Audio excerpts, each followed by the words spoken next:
સુરતમાં બકરી ઈદના તહેવાર પહેલા રાજકીય અને પ્રશાસનિક સ્તરે એક મહત્વપૂર્ણ મુદ્દો સામે આવ્યો છે.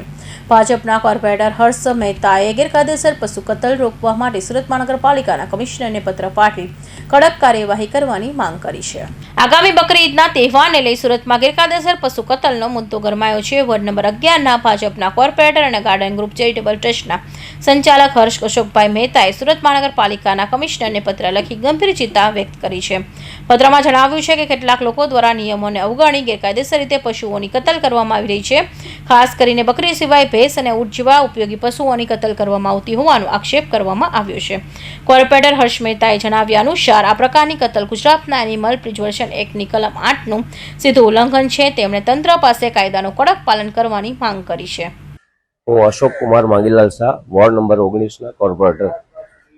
આવતીકાલે બકરા ઈદ છે, એ અનુસંધાને અમે સુરત શહેરના તમામ જૈન નગર સેવકો સાથે મળીને અને અન્ય સંસ્થાના પદાધિકારીઓ સાથે મળીને આપણા સુરત મ્યુનિસિપલ કમિશનર શ્રી નાગરાજન સાહેબને આવેદનપત્ર આપવા આવ્યા છે કે આ તહેવાર નિમિત્તે જાહેરમાં કે કાયદાની ઉપરવટ જઈને કોઈ પણ એવું કૃત્ય ન થાય, એવું કતલ ન થાય, અન્ય કોઈ પશુને ન કતલ થાય, એને માટે અમે એમનું ધ્યાન દોર્યું છે. અને જે પણ એ લોકોનો તહેવાર છે, અમને કોઈ એનો વાંધો નથી, પરંતુ કાયદાની ઉપરવટ જઈને કંઈ પણ એવું કૃત્ય ન કરે એને માટે ખાસ ધ્યાન દોર્યું છે. મારું નામ હર્ષ અશોકભાઈ મહેતા છે અને હું વોર્ડ નંબર 11 અડાજણ ગોરાટથી કોર્પોરેટર છું. આજરોજ સુરત મહાનગરપાલિકા મ્યુનિસિપલ કમિશનર શ્રીને સમસ્ત જૈન સમાજ તેમજ જૈન સમાજના ચૂંટાયેલા નવા કોર્પોરેટરો દ્વારા આજરોજ અમે કમિશનરશ્રીને બકર ઈદ નિમિત્તે આવેદનપત્ર આપવામાં આવ્યા છે.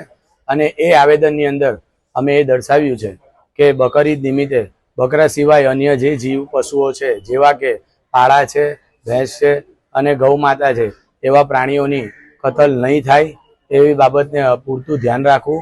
એટલે કે કાયદા અને વ્યવસ્થાને ઉપરવટ નહીં જઈને અન્ય પ્રાણીઓની કતલ નહીં થાય એ બાબતનું અચૂક ધ્યાન રાખવું. સાથે સાથે અન્ય જે પ્રાણીઓ છે અને આ જે બકરા ઈદ છે, જે બકરને કતલ કરવામાં આવે છે, તે જાહેરમાં નહીં થાય, એટલે કે એપાર્ટમેન્ટોની નીચે, સોસાયટીઓની નીચે કે ખુલ્લી જગ્યામાં નહીં થાય. સુરત મહાનગરપાલિકા દ્વારા જે જગ્યા કતલ કરવા માટેની વ્યવસ્થા કરી આપી છે, એ જગ્યાની અંદર થાય એ બાબતનું પૂરતું ધ્યાન રાખે એવું આજરોજ અમે આવેદનપત્ર આપવા આવ્યા છે. રજૂઆતમાં એ પણ જણાવ્યું છે કે કોઈ પણ પશુની કતલ પહેલા વેટરનરી અધિકારી અને મ્યુનિસિપલ સ્લોટર ઓથોરિટીનું પ્રમાણપત્ર ફરજિયાત હોવા છતાં ઘણા સ્થળોએ આ નિયમનું પાલન થતું નથી. કોર્પોરેટર મ્યુનિસિપલ સ્લોટર ઓથોરિટી તેમજ પશુ સજ્જતા વિભાગને તાત્કાલિક સૂચના આપી ગેરકાયદેસર કતલ રોકવા કાર્યવાહી કરવાની માંગ ઉઠાવી છે. Bureau report, Hind TV news, Surat.